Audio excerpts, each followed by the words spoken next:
One of the big downfalls of the previous Conservative government was, well, just the absolute factional infighting warfare that went on within the party. This was because, as we've mentioned many, many times before, there were deep, fundamental policy and ideological questions which the Conservative Party just refused to really tackle. Like, if you had, let's say, Brexit itself, Brexit really came from the policy of, or at least the minds or the ideology of the free market fundamentalists who were like, we do not want any regulation whatsoever, and we want to follow this crazy free market fundamentalist libertarian dreamland we believe we can make the UK. And ultimately, that's where Brexit came from, that they did not tackle those root ideological causes which sprung from that. Now, every party has these. It exists, every single party, Conservatives, Labour, Lib Dem, etc., you name it. Each party has factions. What separates them is that most of these factions in either party, where they maybe not 100% agree with each other, at least they can all agree to get along because they all have fundamental ideas and beliefs that they can all agree on to say, hey, we can move forward together, we can work together on these things, and we can move forward to make policy. Now, ultimately, what we're going to talk about today are some of these factions in Labour, which ultimately, over the next couple of years, you are probably going to be hearing about, as well as some of the key members in these factions who are going to be quite powerful voices within Labour. And indeed, because you've got such a huge, huge selection of Labour MPs and backbench MPs, there is an idea being floated around to bring back a Blair era idea of having parliamentary working groups, of decision teams, of maybe might not be ministerial positions, but at least backbenchers and these different people can all feed into ideas for this. And I think this is and should be an idea Starmer should explore. I think absolutely it's an idea they should explore. We already talked just a couple of, weeks ago about don't ignore all these new MPs. Don't ignore the wealth of experiences and different viewpoints and ideas that they have. It would be criminal not to use some of these ideas. So we'll see what happens in the future with these, but I think this is something well worth going over. So we're going to go over this really today and who these different factions are. So the first and biggest one is one called Labour First. And this is run by a guy called Morgan McSweeney. And he is easily, as it's described here, the election guru, head of policy and strategy making, and arguably Labour's most important factional operator in recent years. Again, Luke Ainhurst as well, also in there. As the secretary for the Old Right group, Labour First, co-founder of the Starmer-era organisation Labour to Win, and a member of the party's even own National Executive Committee, he's even managed to retain all those titles while also becoming the MP for North Durham. Nobody expects him, obviously, to give up fighting for his flank of the party. But a plan to make the Labour First a force within the parliamentary party is now being considered. This would restore the organisation to its roots. Labour First was originated back in 1980 and established by a group of MPs. It was then refounded in 1988 by activists led by John Speller, who was not a parliamentarian at that time, but then became an extra parliamentarian.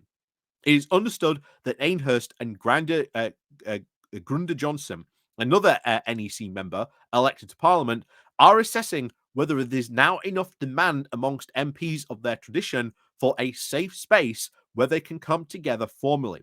The decision is set to be made post-conference once the select committee elections are then out of the way. So already there is a brand new, a sort of reforming force, Labour First. We'll see if this forms, but this will be very, very much a significant force in this. The next one is is now the Labour Growth Group. This is the brainchild of someone called Josh Simmons, who went from the director of the think tank Labour Together to a Labour MP himself. Effectively now swapping jobs with Jonathan Ashworth, his project is understood to have even got the nod from number 10. It comprises mostly of MPs, mostly new, who say that they are willing to make tough choices in backing the builders, not the blockers. You may remember this will be interesting. So, once again, Labour Growth Group, we'll keep an eye on them. Tackling the NIMBYs. That will be very, very interesting to see what they come together in. And there's obviously one for unions, with Labour centrists now dominating both the government and the namesake internal groups on the backbenchers. Trouble with now the new PLP may spring from now unusual sources. Factions are dead. We're on the age of caucuses, says one Labour insider. Perhaps the most useful clues are not found in the factional policies of the MPs, but in their backgrounds and constituencies. Trade unionists represent now significant cohorts of the new 2024 intake. I think that's another fascinating thing that people just haven't realized, that there are so many trade unionists in that Labour 2024 intake. So they are going to fight for a lot of the union stuff. I think that would be a very, very interesting thing to see. I think you'll definitely see from this parliament a lot of stuff advocating for union lines. Doesn't surprise me on that. Next one is Labour Cooperative, or the cooperative ticket. There's 43. Yeah. There's roughly about 40 or so cooperative Labour MPs. And these are people who do fight for cooperatives. A lot of members being a very, very quiet, very, very quiet sort of Labour power block. But this could, if it decided to, could have quite the influence on this and a big impact on ministerial appointments, potential Labour manifesto, key commitments. Who knows? But they are wanting, and this is their big key demand, they want to put cooperatives at the heart of GB Energy, which I think would be really, really good to see. That would be really good to see if they can do that. So that is something that they are pushing for. Yvette Cooper is apparently a part of this. She's apparently the head of this. We'll see what happens there, but that is something definitely to keep an eye on. If these great British energy plans include putting cooperatives at the center of it. So that will be very, very interesting. The next one is now a environmentalist movement. So this is what I had to say on this. So Green Party now breathing down the necks of some Labour MPs, now having ousted frontbencher Thangam Debonair, I think that's how you say her name, from Bristol Central. And with a good number of new intakes coming from climate-related backgrounds, whether either activism or even law, the new environment is very obvious around which such MPs will coalesce. Two environmental groups are now set to vie for power. The Labour Climate Environmental Forum, launched back in 2022, and the Socialist Environment Resources Association, a long-established party affiliate. So you've got here two factions essentially having very pro environment and agenda ideas. Whether these two will end up vying for power, whether they will form together, who knows? We'll have to see, but this is something to keep an eye on. But again, possibly another big power faction that could come from Labour. Another interesting one is now the Labour Rural and Communities. Labour Coast and Community. Labour Coast and Country. So the LCC, as they are called, and this is obviously it's as it sounds. It's a group of Labour MPs, mainly focused on rural seats and coastal seats, saying, we need our constituencies really looked at. So there's one big point that they are trying to sort of bring up apparently at this conference, that a lot of coastal constituencies, a lot of coastal towns have hospitals that are like over an hour's drive. That a lot of these coastal communities that used to have hospitals, things like that, is gone. Even post offices, banks, you name it, these coastal communities don't feel that their community is really being listened to. This is something that could, I think, very, very much come together. How much power they will have, again, we'll see. Time will tell. This parliament, as we said before, very, very young. So we will see what power some of these things could come from. But we'll see.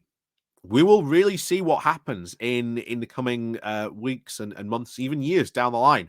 Maybe we'll hear more from these types of groups later down the line, who they will be, who their big figures of these groups are going to be.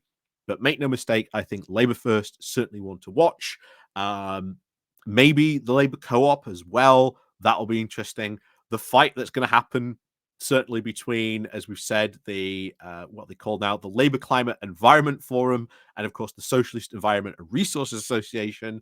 That will be interesting to see who comes out on top of that fight. The Labour Growth Group obviously could be interesting to watch as well, but we'll see what happens. We'll see what happens. Lots of stuff going to be happening this weekend, especially in this.